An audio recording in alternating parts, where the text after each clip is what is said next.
Thank you for taking the time to meet with me, Monsignor. You're welcome. Please tell us your full name, a little bit about where you were born, and your family of origin. My name is Monsignor James Murphy. I work here in the Diocese of Sacramento on the staff of the Bishop.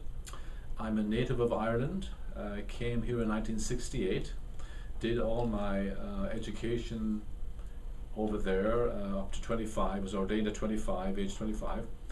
So went through college and seminary and theology in Dublin. Came here in 1968, and so I've been here now for 43 years in the Diocese of Sacramento. Why did you leave Ireland for the United States? What were you thinking? Good question. The basic question at the time was to become a priest. I was attracted to the life of a priest, helping others. Then the next question was where? And at the time, Ireland had many priests. In fact, in many dioceses had too many priests. In my diocese, in the center of Ireland, had too many priests. So I made the decision to go to a seminary that serves dioceses other than Ireland, serves dioceses outside Ireland. So the seminary that I went to, All Hallows Seminary in Dublin, served English-speaking dioceses around the world. So I got classmates in South Africa, New Zealand, Australia, England, and across the States. When you finished that seminary, did they kind of find a post for you, or it was Rome that found the post? No, that's not how it works. When you enter a seminary, you do need to have a bishop to whom you are responsible very, very soon. That's especially the case now, but even then. So we entered without a bishop, but the rule was within the first year in that seminary, we had to find a diocese and a bishop, to whom we would be answerable. So in that first year, I ended up choosing Sacramento. Okay. But it's funny how you do it. Though at that stage you're young, idealistic, you want to change the world, and you literally just stick a pin in a map. You didn't know anything about Sacramento? Knew nothing about Sacramento. I did know a next door neighbor, somebody who grew up next door. Charlie Fagan was here, so that name was in my mind, Northern California. So I just said, okay, Sacramento. But I had classmates who chose England and Wales, much closer to home. Some Australia, further away from home. What did you study when you were in school? Well, just in college, I did philosophy as a major and English as a minor. Then the routine theology studies for 4 years in Dublin. And then came here 68 after ordination. And then I went to Cal Berkeley and studied journalism, did the master's degree in journalism in Cal Berkeley. I was there during the controversial period, the People's Park, Mario Savio, towards the end of that.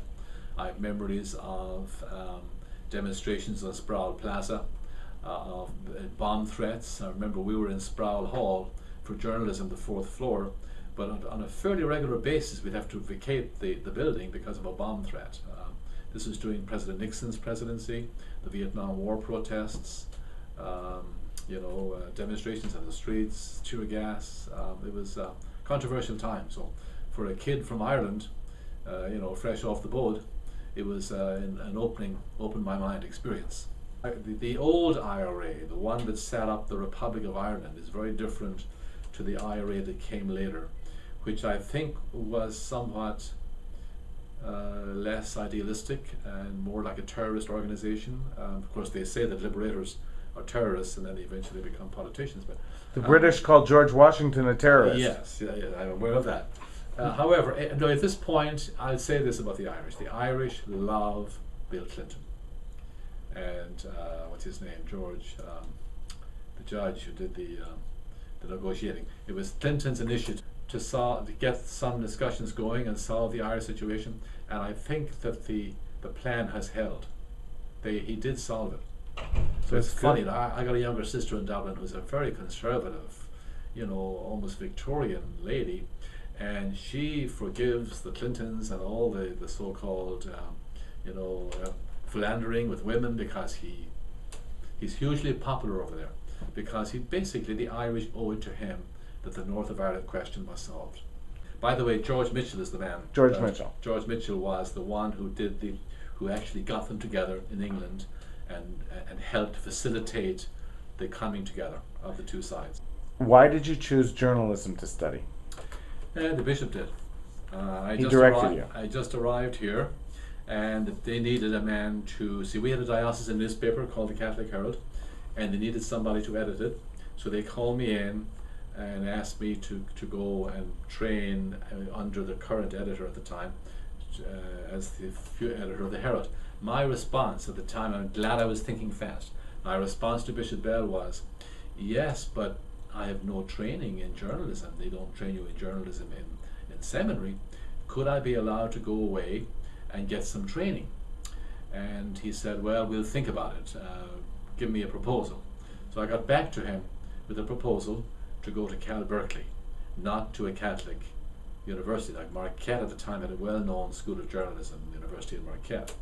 So I asked him to go to Cal Berkeley, which at the time was all over the papers for the protests, the People's Park.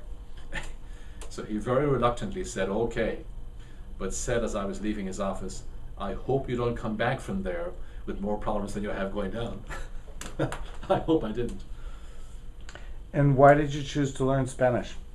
Well, along the way, I was assigned to many parishes that had Spanish speaking, and I just got an interest in the Spanish speaking. Then I had friends, priests, one of them being Father Keith Kenny, who were very involved in the Hispanic, in the United Farm Worker movement, the UFW movement, and so I got involved. My Spanish is still not good. I mean, it's one of the frustrations of my life. I'd love to be totally bilingual. I can get by. I can preach with reasonably credibly, but remember that in preaching you're controlling the conversation and controlling the universe of discourse. And you can take all day to write the speech. You can get all the stuff ahead of time, the grammatical stuff. Then you get into a conversation with people who speak fast. I frequently get lost. Thankfully, the bishop, our current bishop, who's Hispanic, speaks very slow Spanish. I can understand every word he says. But some people speak fast, and my God, I get lost. Are you a member of some particular order? Diocesan. And what does that mean? Okay, what that means is that in the Catholic Church you have various religious orders, the Dominicans, the Jesuits, the Franciscans. They belong to a religious order, which means that their superior is within the order. Then you have diocesan priests. They're the ones who staff the parishes under the bishop. But the Franciscans aren't under the bishop, they're under their own superior.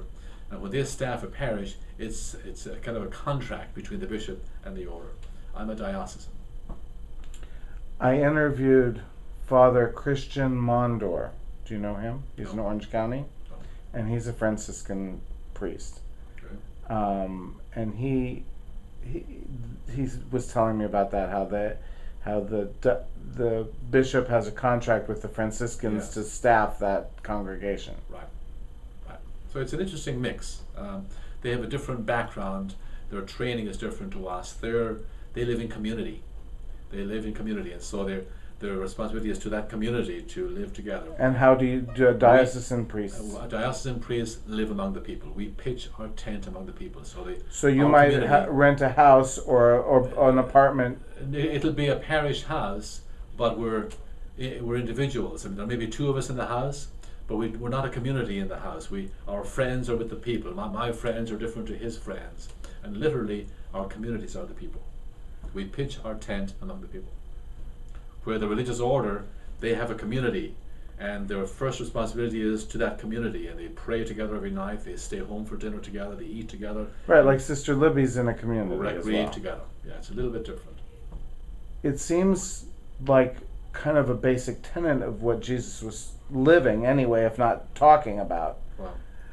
To live in community, and that's why so many of the orders have adopted that style. Why is that not part of the diocesan?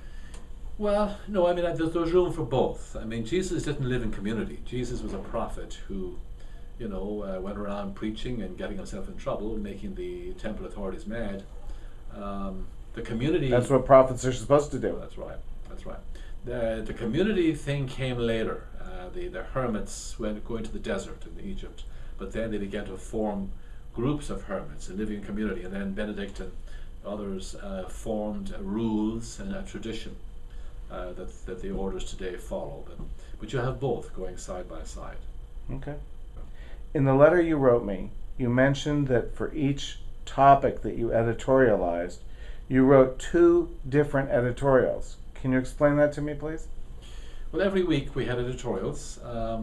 I would choose different, two different topics. A very common topic in those days was the United Farm Workers Union and the whole struggle of Chavez to organize the workers.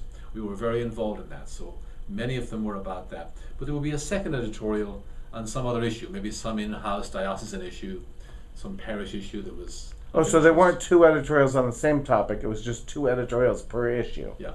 Oh, I Like see. the Bee. The Bee does that.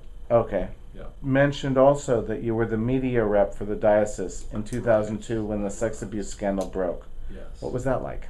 It was very hard, very, very hard. Although I do have to say that in Sacramento, the media here were very fair.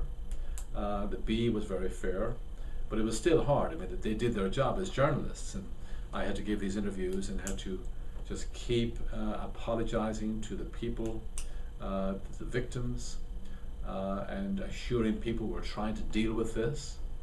But it came out of left field, it caught us all by surprise. We didn't do it perfectly.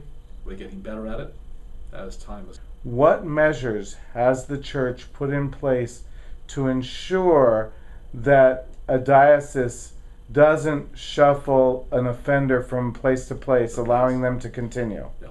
I think the first thing is that we now take it seriously. In the old days, if we got a complaint about a priest in this area, it sounds so unusual and so crazy, we didn't quite believe it and didn't, act fast enough.